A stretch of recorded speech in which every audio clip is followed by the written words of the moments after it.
Gua nonton dan review 27 movie detektif Conan yang ada, gua bakal jelasin apa aja yang ngebuat movie tersebut itu bagus, jelek, dan alasannya. Dan di setiap akhir video, gua bakal ngasih tier list movie detektif Conan-nya, dari yang jelek sampai bagus banget, dan menemukan yang mana nih movie detektif Conan yang terbaik. Dan kali ini, gua bakal bahas movie ke-23-nya, The Fist of Blue Sapphire. The Fist of Blue Sapphire rilis pertama kali di Jepang 12 April 2019. Movie-nya kali ini mengambil timeline di antara episode 948 dan 949. Bercerita tentang Conan dan Kaito Kid yang menyelidiki kasus pembunuhan yang terjadi di Singapura karena sebuah permata yang dinamakan Blue Sapphire. Tapi dikarenakan permata ini juga menyebabkan Singapura mengalami teror dari para bajak laut. Fun fact, yang ngisi suara Rishi Ramanathan itu adalah Yuki Kaji, pengisi suara Eren dari Attack on Titan, Todoroki dari Boku no Hero, dan panutan para pria berhasrat besar, Issei dari High School DxD. Mungkin karena movie ini mengambil lokasi di Singapura, ya bisa dibilang hampir 40% diisi dengan dialog bahasa Inggris. Dan kalau kalian ngerasa di movie 18-nya Inggrisnya itu kurang, di movie ini ya itu lebih improve. Well, di beberapa karakter sih masih kurang. Gue malah sampai ketawa gara-gara scene ini. It has been a while. Yes.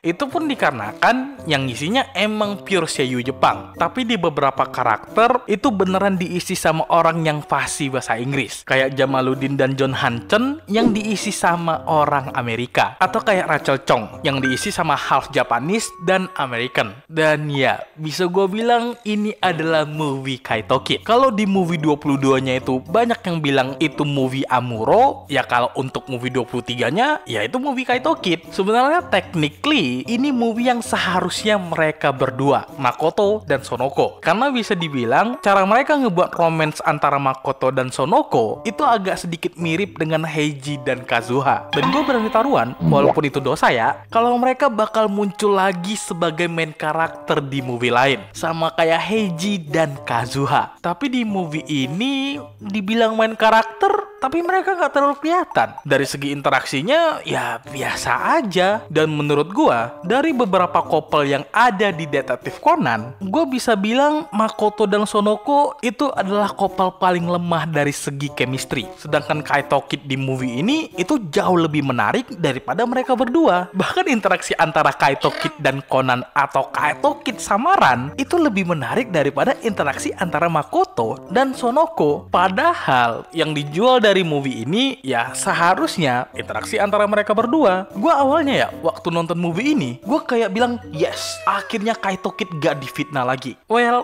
technically tetap difitnah sih, tapi setidaknya di sini dia ada tujuan utamanya, yaitu Blue Sapphire. Sebelum gua ngebahas plot dan kasus yang ada di movie ini, gua bakal bahas villain utamanya dulu. Karena bisa dibilang ini salah satu villain yang sangat menyulitkan Kaito Kid. Bahkan sering beberapa kali Kaito Kid malah dijebak sama pelakunya. Dan gua lumayan suka bagian ini. Bahkan bukan hanya ke Kaito Kid, tapi juga ke Makoto. Dia tahu kalau Makoto itu kuat secara fisik, tapi lemah secara emosional. Awalnya gue aneh, kayak lu ini kan cuma turis ya. Cekcok kayak gini tuh wajar. Ya nggak pukul-pukulan juga sih. Tapi mengingat ini salah satu rencana dari villainnya untuk menyingkirkan Makoto, dan mengingat pelakunya juga criminal behavior psikologis, ya jadinya agak sedikit masuk akal lah. Di awal dia cuci otak Makoto, terus jadiin Sonoko sebagai korban buat merusak mentalnya Makoto. Ya bisa dibilang ini salah satu penjahat di movie Detektif Conan yang dimana kemampuan dan tindak kejahatannya itu lurus sesuai dengan kemampuannya dia. Bahkan menggunakan bajak laut ini sebagai plot itu bukan dibuat-buat juga. Kita tahu Singapura ini deket sama Selat Malaka, dan di Selat Malaka sering banget kejadian perampokan kapal yang dilakukan bajak laut. Bahkan di awal 2025 ini, menurut The Guardians, ada lebih 80 pembajakan yang dilakukan oleh bajak laut. Gak kayak di movie sebelumnya, masa iya hakim bisa nge-hack NASA? Bahkan untuk tujuannya dan apa yang dia lakuin buat tujuan itu sesuai. Kalau lu lu mau ngebangun sesuatu, ya lu harus hancurin dulu buat ngebangun itu dari awal. Tapi walaupun gua kelihatan muji-muji banget villainnya ini nih, ada beberapa hal yang menurut gua agak kurang ya. Kayak gimana caranya ini orang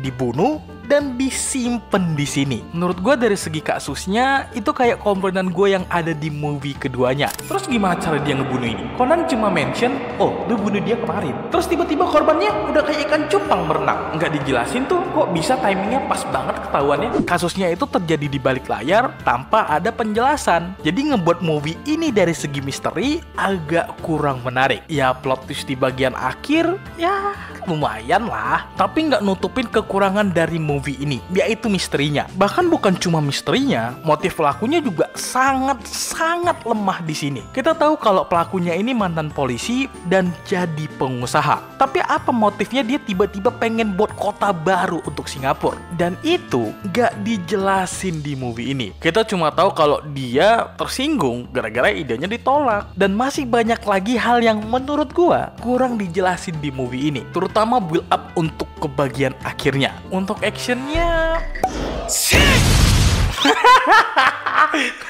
ditinju.